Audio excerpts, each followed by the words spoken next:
Get out of my office, Henderson. You're fired, and we're not paying you a single cent of your M&A bonus, Bradley Vance screamed, slamming his fist onto the polished mahogany desk. I stared at him, my expression blank, watching the veins bulge in his neck.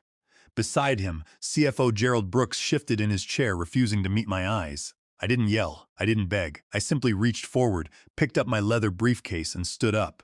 I adjusted my silk tie, looked Bradley dead in the eyes, and said, "Understood. The keys are on the desk." As I walked out of that glass office, a cold smile spread across my face. They thought they had just saved themselves millions. In reality, they had just pulled the pin on their own corporate grenade. To understand how we arrived at this glass office on a rainy Thursday morning, you have to go back 23 years to the summer of 2003.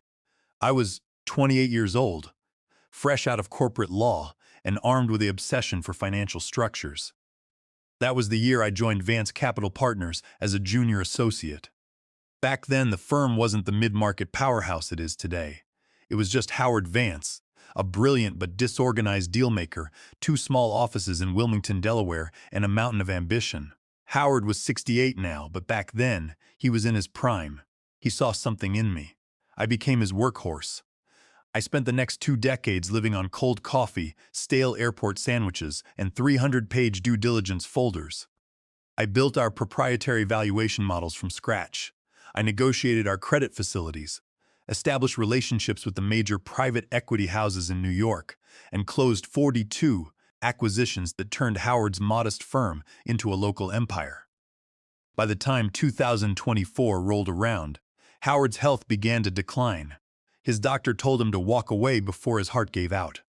Howard retired, leaving the firm in the hands of his 32-year-old son, Bradley. Bradley was the definition of academic arrogance. He had a prestigious MBA, wore custom-tailored suits that cost more than my first car, and had never actually run a due diligence interview in his life. To him, the firm wasn't a legacy built on sweat and relationship capital. It was his personal playground. Within 3 months of taking the CEO seat, Bradley brought in Gerald Brooks as the new CFO. Gerald was a 53-year-old numbers manipulator who specialized in cost-cutting and corporate restructuring.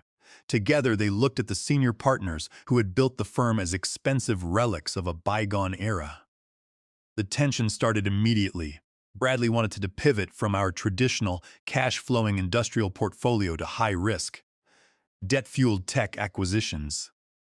I warned him that the leverage multiples he was proposing were unsustainable, especially with interest rates where they were. He didn't want to hear it. He viewed my conservative risk models as personal insults. But I had leverage of my own. I owned a 4% equity stake in Vance Capital Partners, granted to me under the original partnership agreement Howard and I signed 15 years ago. Furthermore, my contract contained a specific transaction advisory clause.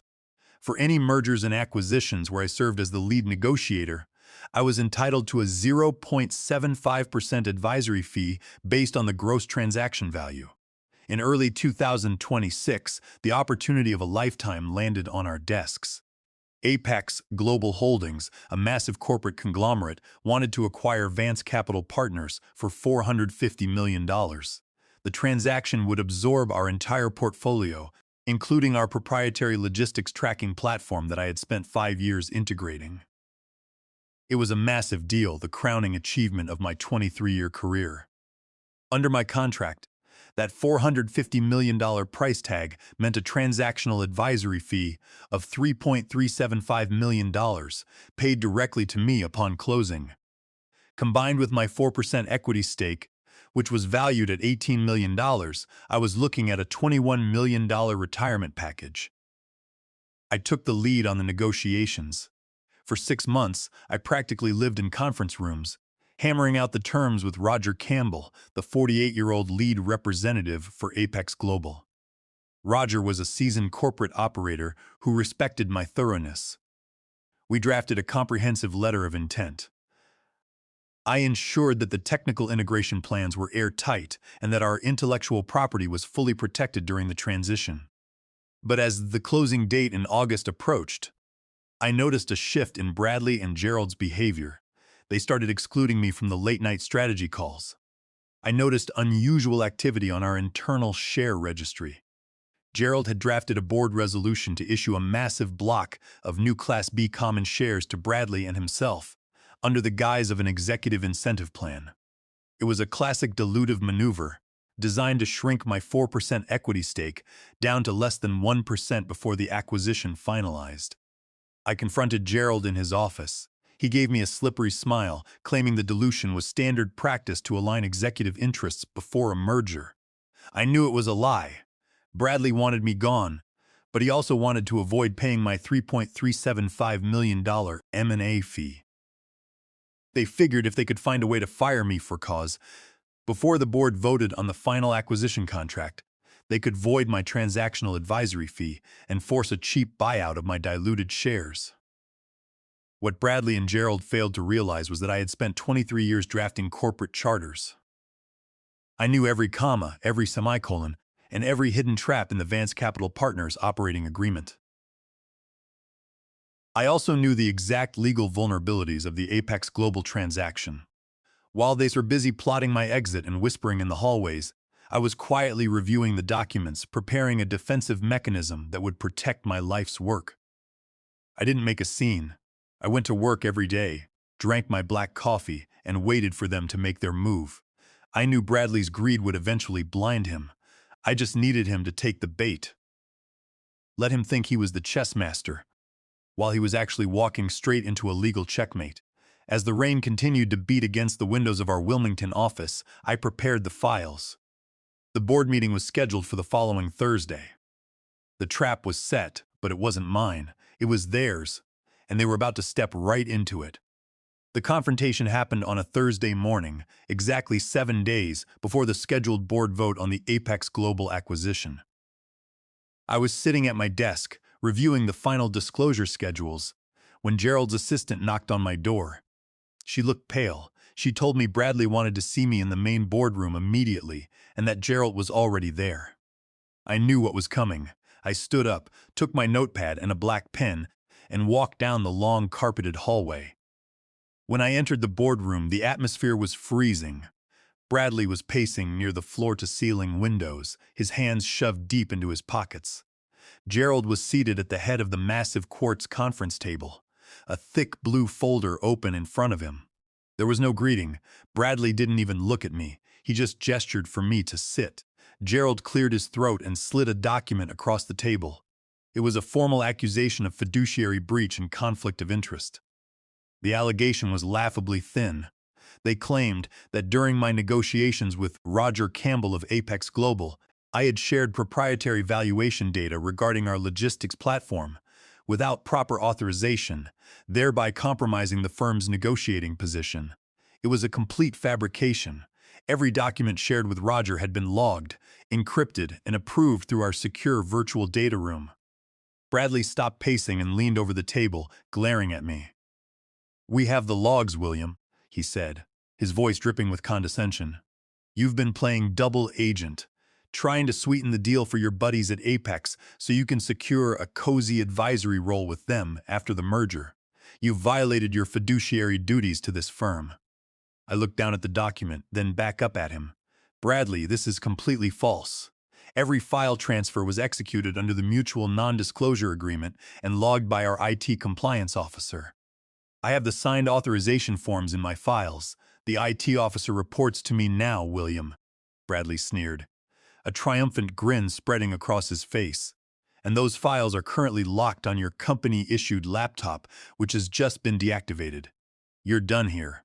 We have the board's backing to terminate you for cause. If we do that, you lose your equity, you lose your transaction fee, and we will drag your name through every Delaware court until your reputation is in ruins. You'll never advise on a lemonade stand, let alone a multi-million-dollar buyout." Gerald then slid a second document toward me. "However," Gerald said, his voice flat and mechanical, "Bradley and I are willing to offer you a way out. This is a voluntary separation agreement. You resign immediately due to personal reasons. You waive your claim to the 0.75% transaction advisory fee. In exchange, the firm will buy out your shares for a lump sum of $500,000. You walk away with your reputation intact, and you don't have to spend the next 5 years of your life tied up in litigation. I stared at the paper. $500,000. They were trying to rob me of $21 million. My 4% equity was worth $18 million, and my transaction fee was $3.375 million. They were offering me pennies on the dollar, expecting me to roll over out of fear. Bradley believed that because I was 51, I was soft. He thought the threat of a lawsuit would make me panic. I looked at Gerald.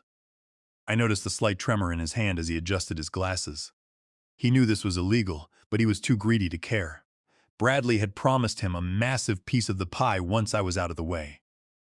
"I won't sign this," I said quietly, sliding the separation agreement back to the center of the table. Bradley's face flushed red.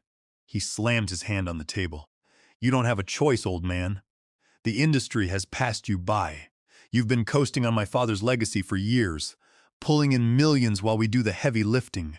We are the ones bringing Vance Capital into the modern tech era. You're just a glorified clerk. Sign the paper and take the $500,000, or I swear to God I will ruin you. If you want to terminate me, Bradley, then write the official notice," I replied, my voice steady and calm. "But I will not sign a voluntary resignation. I have spent 23 years building this firm. I have acted in its best interest every single day. If you want to fire me, do it!" "Fine," Bradley roared, his voice cracking with rage. "You want to play hardball? You're fired, effective immediately. Get out of my office, Henderson. Get your things and get out of this building before I have security throw you onto the street. You don't represent this firm anymore. You have no authority, no equity, and no bonus. You're nothing." I didn't argue. I didn't raise my voice. I simply stood up, adjusted my tie, and nodded. "Understood. Please ensure that the official written termination notice, signed by you as CEO, is delivered to my personal email address within 24 hours. As you know, the corporate charter requires immediate written notice for any executive officer termination. You'll get your notice, and you'll get our lawyers," Bradley barked. I walked back to my office. The room was quiet. I took my brass desk clock, the one Howard had given me 10 years ago when we closed our first $50 million deal. I packed my leather-bound notebook and my favorite fountain pen into my briefcase. I left my company-issued phone, laptop, and security badge on the desk. As I walked out of the glass doors of Vance Capital Partners, the security guard, an old man named Thomas who had worked there for 15 years, looked at me with confusion. "Leaving early, Mr. Henderson?" he asked. "Yes, Thomas," I said, offering him a warm smile. "I'm taking an early retirement. Take care of yourself." I walked out into the cool August rain, feeling a strange sense of calm. Bradley thought he had just won the battle. He thought his intimidation tactics had worked. But he had just triggered a chain of events that he could not stop. He was so focused on the money he thought he was saving that he had completely ignored the legal architecture of the very company he was running. As I sat in my car, I pulled out my personal phone and drafted an email to the lead counsel of Apex Global, Roger Campbell. The chess game had officially begun. The official written termination notice arrived in my personal inbox at precisely 3:45 p.m. on Friday. It was signed by Bradley Vance as CEO of Vance Capital Partners.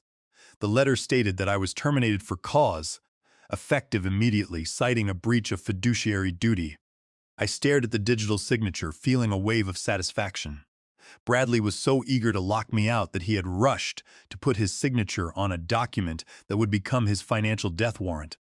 By signing that paper, he had officially codified the date, time, and terms of my termination. I printed the PDF, put it in a manila folder, and picked up my phone.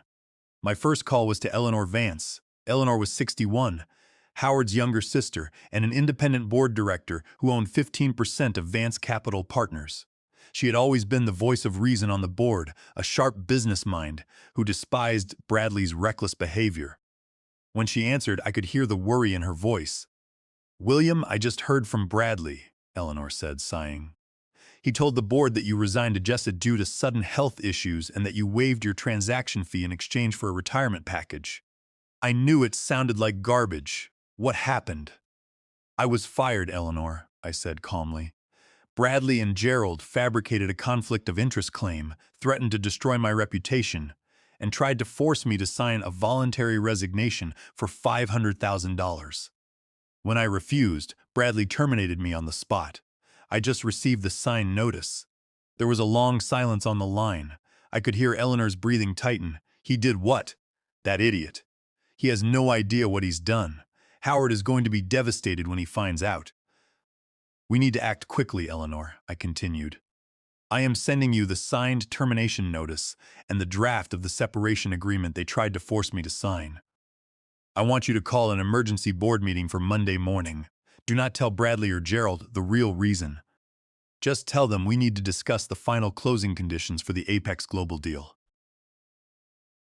Consider it done, William. I will coordinate with the other independent directors. But what is your plan? I'm going to activate the corporate charter, Eleanor. Section 9.3.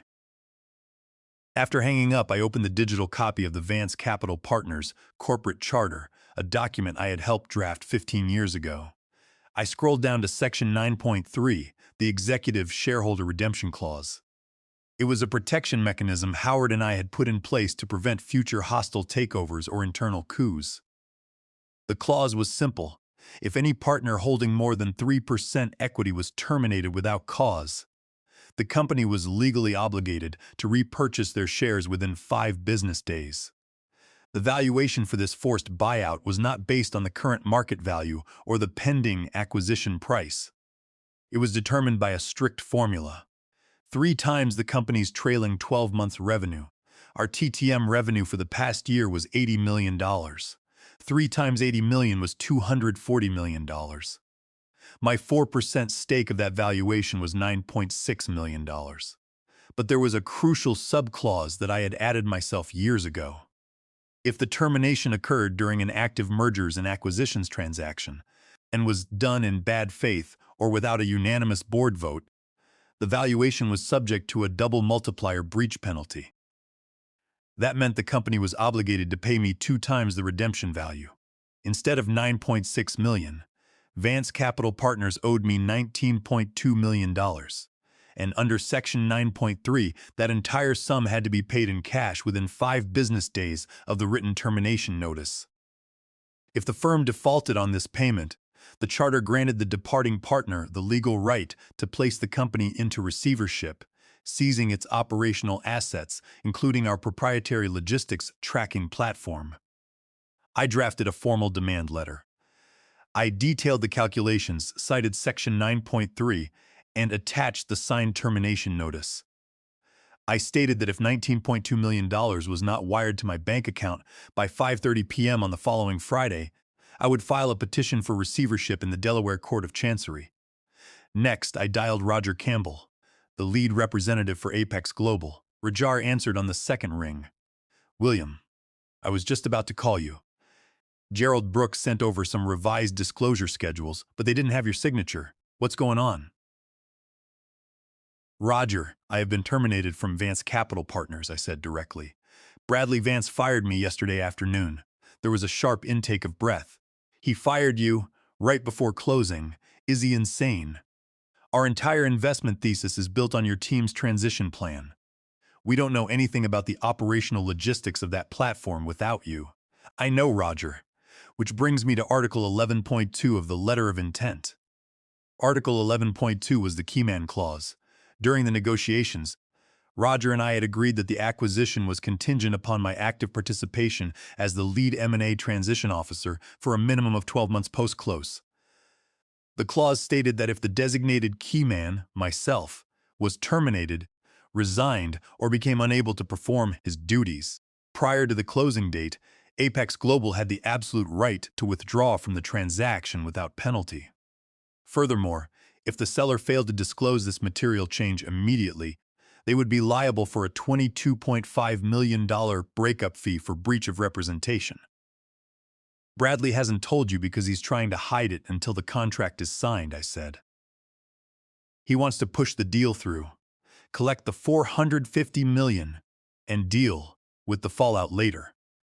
But if you sign that contract without me, you are buying a company with pending litigation, a forced redemption debt of $19.2 million, and an executive board in complete disarray.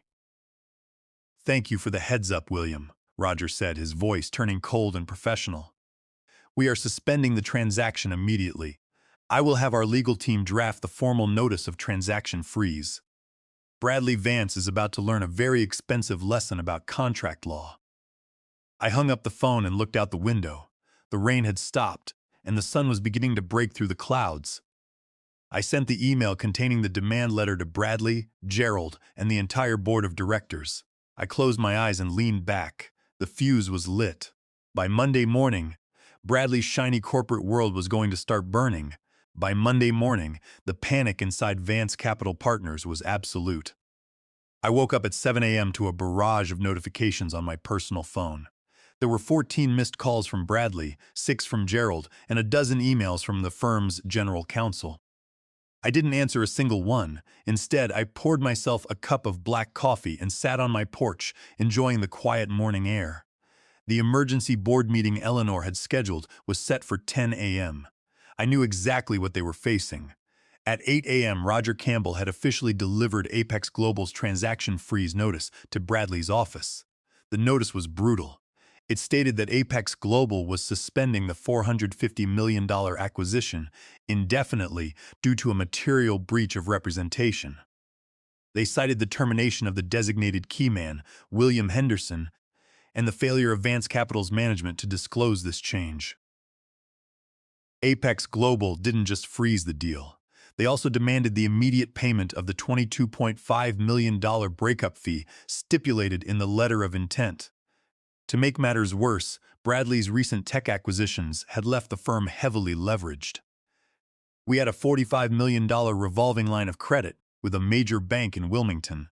That credit facility was contingent on the company maintaining a healthy debt-to-equity ratio and avoiding material litigation. The moment Apex Global froze the deal and demanded the breakup fee, the bank's risk compliance officers flagged our account. If the acquisition collapsed, the bank would call the $45 million line of credit, triggering an immediate liquidity crisis. At 9:45 a.m., Eleanor sent me the link to the secure video conference. When I logged in at 10, the screen filled with the faces of the board members. Howard Vance, the retired founder, was logged in from his home in Florida. He looked pale and furious. Eleanor sat in her home office, her expression cold and professional. Bradley and Gerald were in the main boardroom at the office looking exhausted and disheveled. Bradley's tie was loosened and his desk was covered in crumpled papers. The moment my face appeared on the screen, Bradley exploded. He leaned toward the camera, his face red. You leaked this to Roger Campbell. You sabotaged the deal of the century because of your petty greed. We are going to sue you for tortious interference, William. We will take everything you own. You'll be living in a cardboard box by the time our legal team is finished with you." I waited for him to finish. The other board members remained silent, watching the screen. Howard Vance closed his eyes and rubbed his temples in disappointment. "Bradley," I said, my voice quiet and measured, "I didn't sabotage anything. Roger Campbell called me because Gerald sent over disclosure schedules that were missing my signature as the lead M&A advisor. I simply answered his questions honestly. I told him I was terminated for cause on Thursday afternoon, and I provided him with a copy of the signed termination notice that you sent me. You had no right to share internal company documents." Gerald Brooks chimed in, his voice high-pitched and nervous. "Actually, Gerald, I did," I replied. "Under Section 9.3 of the corporate charter, the moment you terminated me, I became a creditor holding a mature claim of $19.2 million. As a creditor and a 4% shareholder, I have a statutory right under Delaware law to disclose material information to protecting my assets. And speaking of Section 9.3, the clock is ticking. You have exactly 4 business days to wire $19.2 million to my account. We are not paying you a single dime," Bradley shouted, slamming his fist on the table.